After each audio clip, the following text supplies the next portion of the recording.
I'm not a digital guru. Actually, I know very little about digital.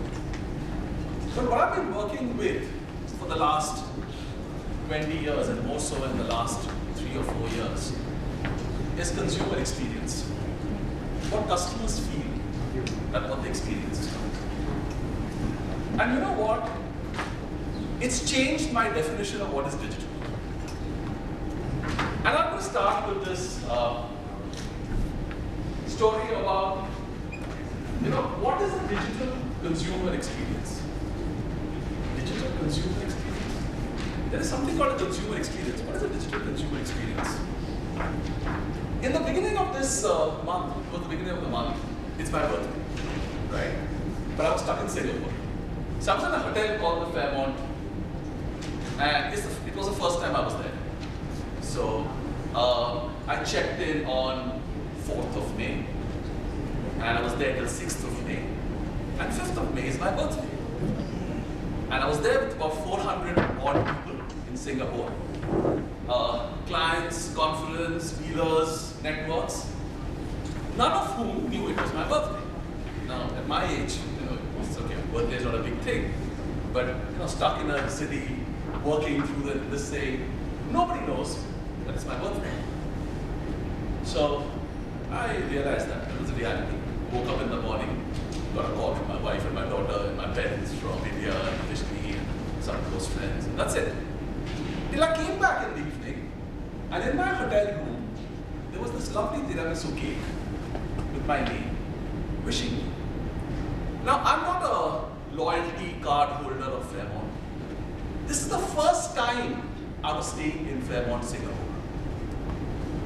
My first thing, unfortunately, this is what happens to marketeers and strategists, was not, wow, they've got a cake. It's like, how did they know it's my birthday? Where did they get that from? Right? And I actually sat puzzled out.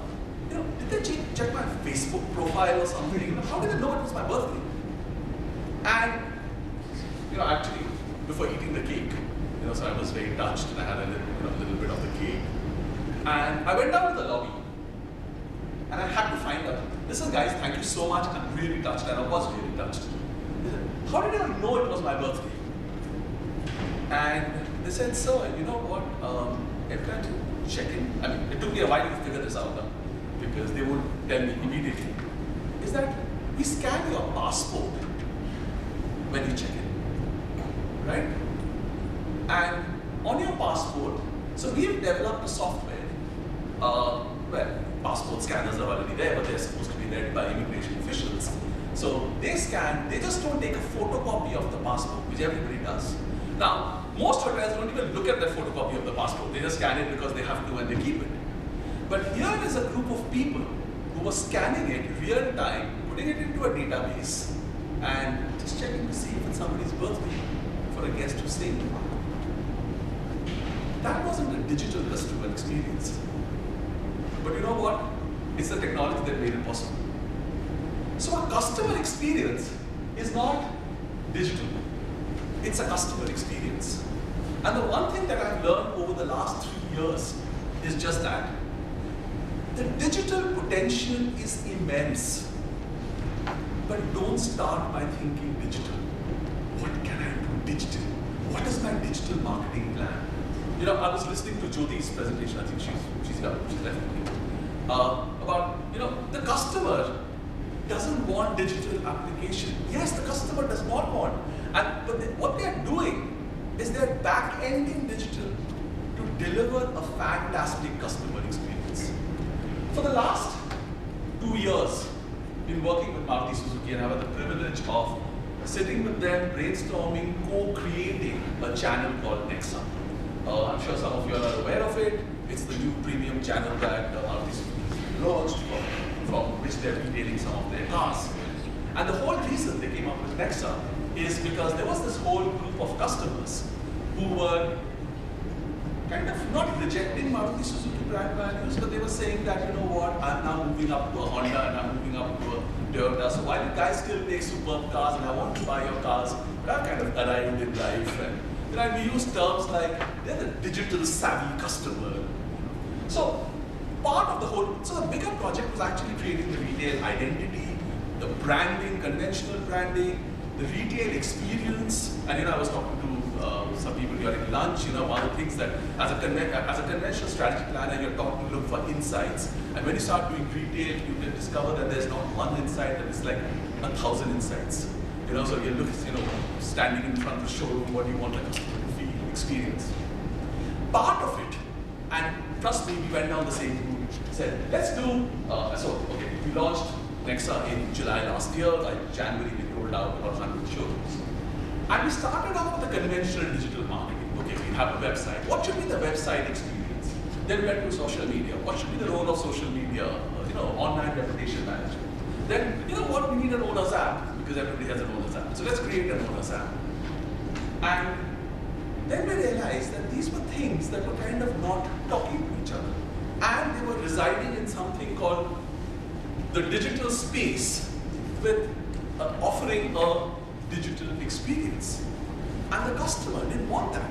When the customer is saying, I want a digital experience, he's integrating it as part of his life.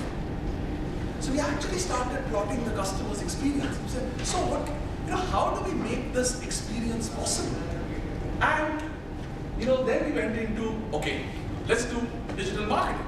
Okay, that's the, and actually, because we didn't have a showroom and we were about to launch cars, we created this mobile van and we created Oculus glasses so people can get an experience of the showroom, right? And then we went back and we said that, customers, one of the biggest pain points is they have this experience digitally and they go to the showroom and the salesperson says, oh, हमें पता नहीं है वो website पे क्या लिखा है, right? And all that stuff that is possible on the website is certainly not possible in the showroom. So we said, hey, that's not working. Let's go back and start creating sales tools. So the relationship manager or the salesperson who's going to start talking, how can he deliver a great customer experience for the customer? And we created this entire interface for the customer, for the salesperson, that helps him to sell.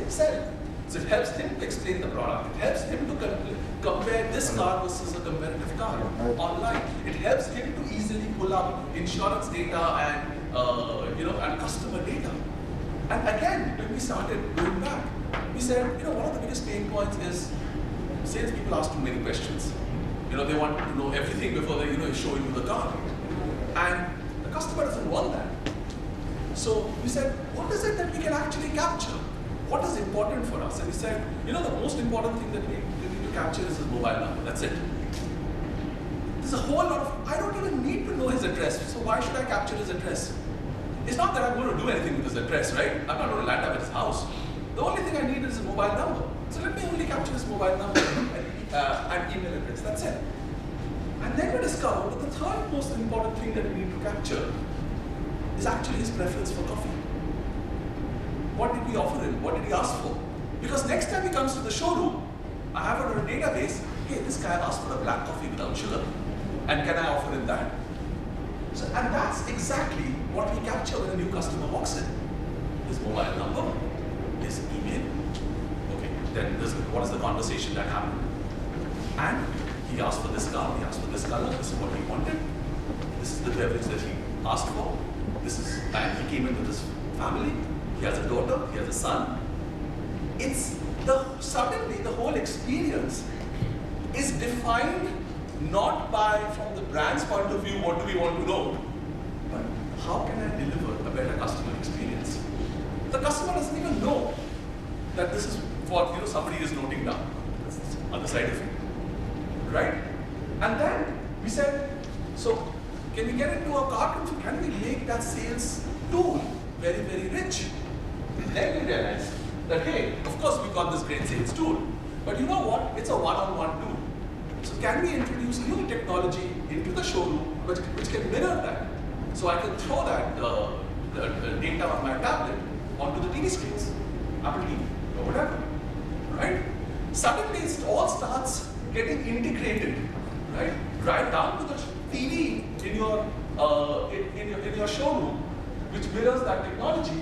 To the one on the left is accessories. Again, most showrooms have these big accessories which don't even look pretty. What the customer needs to know is how does the accessory look on my car? So suddenly I have a car configurator where I can add these accessories and show you what it looks like. I don't need such an elaborate setup. And again, a digital experience. So how does that database link so that I can, when I'm doing a delivery of a car, I have that person's name, so it's not just manually somebody feeding it into the DB, but it's already there. And then, of course, there's big data analysis, using it to develop the loyalty program and after-sales service. What is digital? Started with the website, started with the app, and then we kind of said, let's turn the whole thing on its head. Let's look at what we need to. So digital is at the core of what we call the Nexa experience, but not in the conventional sense of digital marketing. It's not about having a website or it's about having an app, but it's about offering an experience that the customer is saying, I want. So if the customer says, I don't want a physical brochure, I want a digital brochure because I don't have time to carry so much stuff, then my system is geared to send that at one click of a button. And that is at the core of the way we need to start thinking. As long as we think of, I need a digital plan, we will never go beyond the website and an app. And we will continue to think in silos. So I think Emmanuel made this point of, there's an idea, right? It doesn't matter where it's coming from. And that's the core of digital planning. Again, the good part of this time I spent in Singapore was I met this gentleman, part of the conference. He's a gentleman called Ron Kaufman. And he's a big speaker, he's a customer service guy. And he he works with Singapore Airlines and the Singapore Changi Airport. And he spoke about the 6 levels of service. And he said that the basic, at the bottom is what service is called criminal, which is like, you shouldn't be there if you're offering that service. Okay? It's like getting into a taxi and it's like, it smells and it's dirty and it's stinky, which has happened with all of us. And then there is basic. So, you enter into a taxi and the taxi says, yeah, where do you want me to take you? And he's like, doesn't talk much, but kind of, you expect a certain level. Then there is expected. So the taxi driver turns around and says that, where do you want to go? And you say, Gurgaon Ramada. And he says that, where is that? Can you help me? And you have to take out your smartphone and GPS it. Again, so he doesn't need to know that, but it's expected of a taxi driver, right? And then you start going on to what is desired. So then if he turns around and you get into an Uber and he says, you have free Wi-Fi, or if you have, so that's when you start creating desire, surprise, unbelievable. But the important thing he said was that you see there's a kind of staircase made there. And it's like not a staircase, but he said it's an escalator. And he asked this question to us.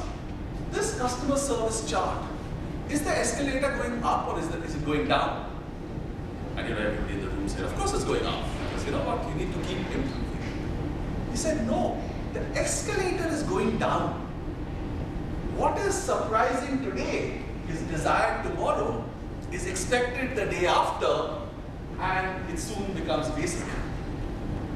So the challenge for you is to keep moving, to stay in the same place while the escalator is going down.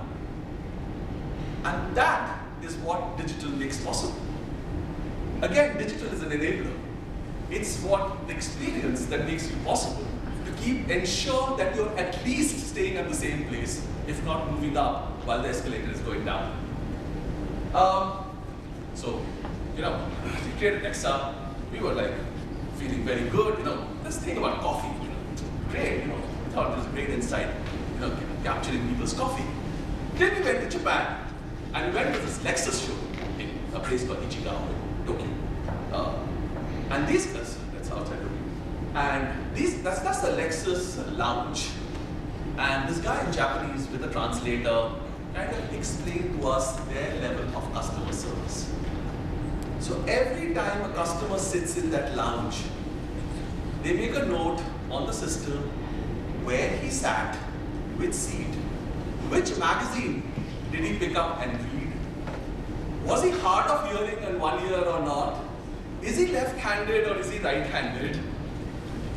And we were like, looking at him and said, are you guys for real? And he said, yes. And all our people are trained to do that. Because next time when the customer comes, they're supposed to check, okay, this is the basic information. So if he's hard of hearing on the left hand or right hand, then, left ear, hard of hearing on the left ear, then, you speak to him from the right side. Or if you think he has a weak left hand, then make sure you offer something which he can hold with his right hand. If he has looked at a certain set of magazines, please ensure those magazines are offered to him as soon as he comes in. Wow! That's at a different level that you get, where I kind of came back to the proverbial, tail between our legs, saying that we've got a long, long way to go. Again, the experience is not digital. But there's no way this would have been possible 5 years back or 10 years back without the digital. There's no way, so that used to, the great salespeople are the people who used to remember these things, right?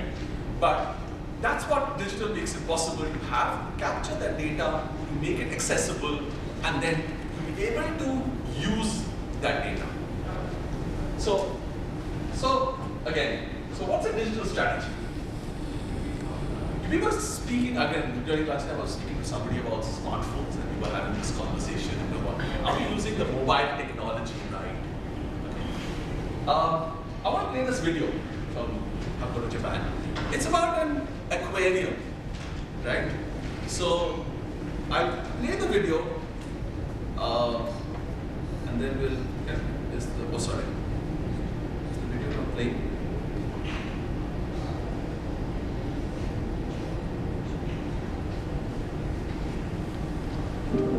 This is Tokyo. How could you ever find a 35-year-old aquarium here? There are so many thousands of things to do. Even worse, the aquarium is almost a kilometer from the station. But that was our job. We had to attract the visitors to the aquarium and make sure they could find it. Idea! Let penguins bring people to the aquarium. So we created GPS penguins. By using AR, GPS penguins will show you the way to the aquarium. So cute! People can't help but to follow them. What an amazing sense of road direction. We human beings are magically drawn to cute animals. Human instincts need new technology.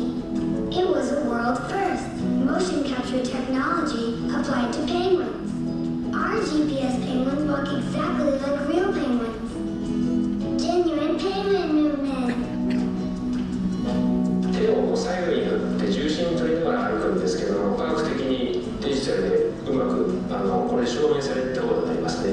Result: mobile phones change boring point-to-point travel into entertainment. Just follow the penguins. You won't notice other distractions. You'll arrive at the aquarium before you know it. Look, people continue coming today with this app.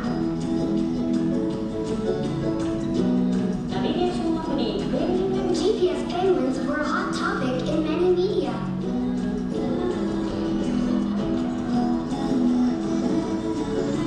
Penguins brought not only people, but also smiles. There's a line there, human instinct meets real technology.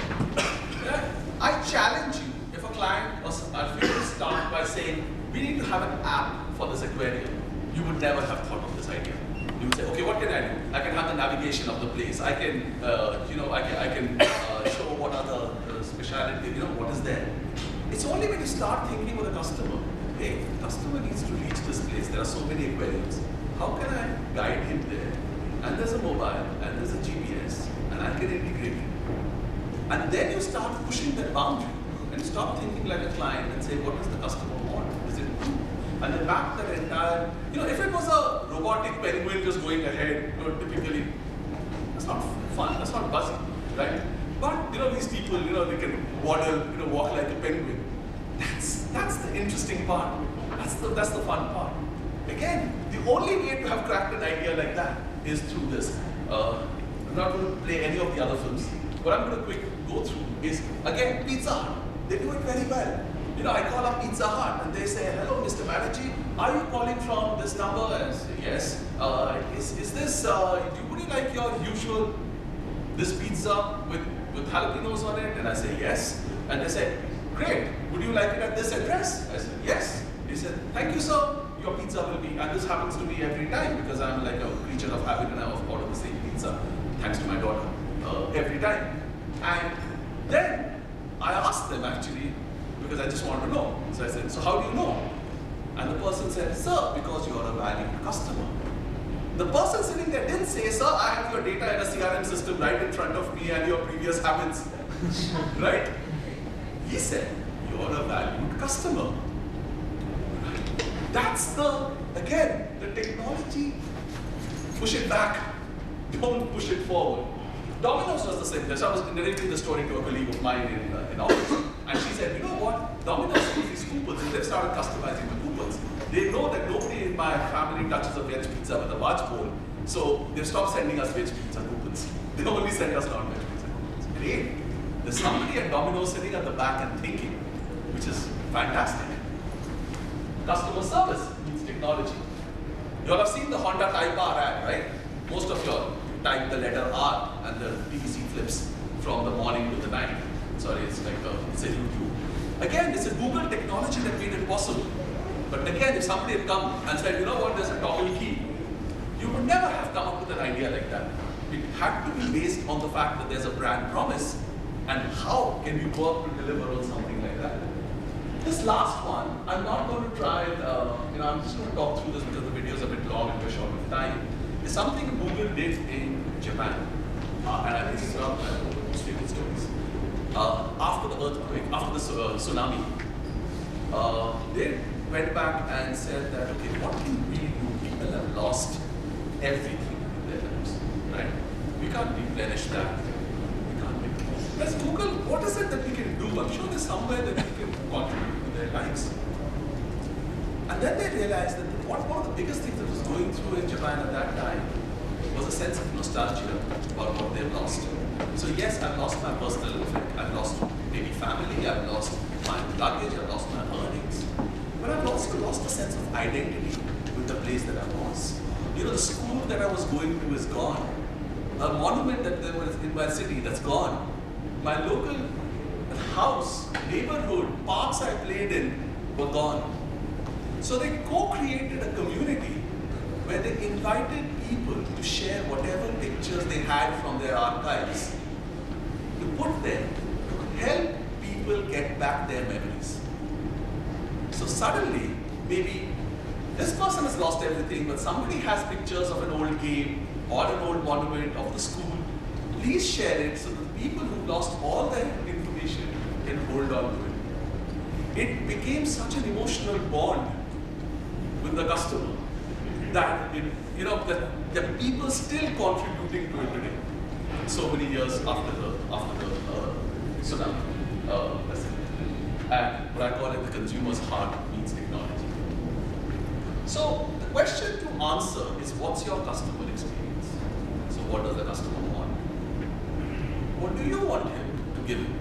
Right? So he might want a lot of things. You might not be in a possible way. You might not be in a position to offer some of it. You might want to offer some things which are different because it's important to the brand. Then let's sit back and say, okay, what do we do with digital? I've been taking names of all the good examples, okay? I don't like to take names of the bad examples.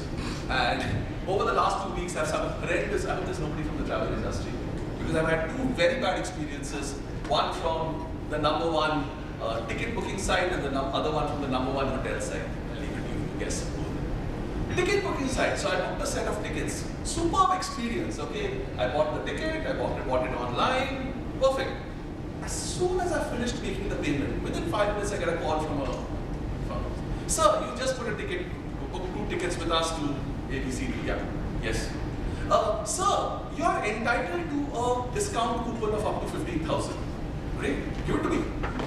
So actually, sir, it was entitled before you book the ticket. Now I will check to see with my superior as whether I can offer it to you. Okay, so check and I will get back to you soon. So nobody gets back. After 24 hours, I call them up. I say, what happened? No, sir, we actually checked and said you're not eligible. A perfectly good experience. You know, it's like there's the phrase, "Aap hai, mujhe maar." I mean, I was happy. You know, it was over. Somebody called me up and put the idea into my head that I was eligible for a 15,000. great, you guys have access to the data. Man, use your brains. Second, same trip, booked hotels. Again, when you're comparing hotel prices, I saw those prices, so this number one site had this for the same hotel a higher price. I booked it through another site. What do you know? All you guys who are into digital marketing and you hound banners, when you see the shoe and the shoe keeps chasing you on banners over. So they started chasing me with that hotel. And every 3 days, the price of the hotel was being shown was lower. So the 14,000 hotel suddenly became, after 3 days, 12,000. So then it became 11,000. Now it's at something like 9,500. And you know what? It's really pissing me off. If the idea is to tell them that you offer the lowest prices, you should have done that in the first place. Not after you know that I bought it from somewhere else. And they know which one I bought, because I checked out a lot of hotels. They're not hounding me with those hotels.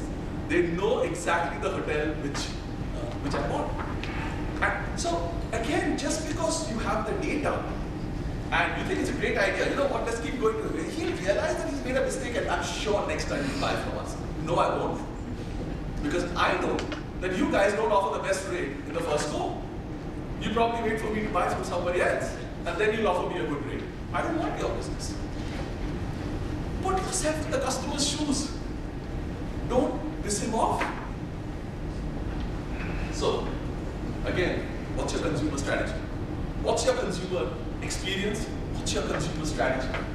So, consumer first, brand first, idea first. I think everybody, I just walked in where Emmanuel was giving his presentation, and he said the same thing, and I looked at it and said, he's got the same quote, right? But it's worth probably repeating it because it makes so much sense. It's the idea first, okay? Then you can figure out what's the business strategy. How can we make the idea and the experience happen? And for that, within digital, we need to break the silos between digital and agency, and there's a lot of guys who've been saying that. We need to break the silos, and we need to come up with, this is what we need to deliver. This is what's going to create wow. Then we can do a tiramisu. We can keep moving up the escalator. Then we can get people, give them a breeze. Thank you.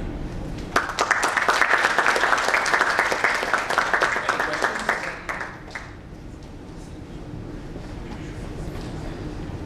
No questions.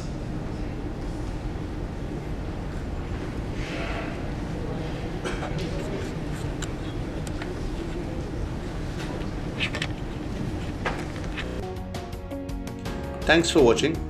Please subscribe to India's first corporate news channel. We invite interviews, articles, press releases from your organization. Visit our portal www.indianconventions.com. Thank you.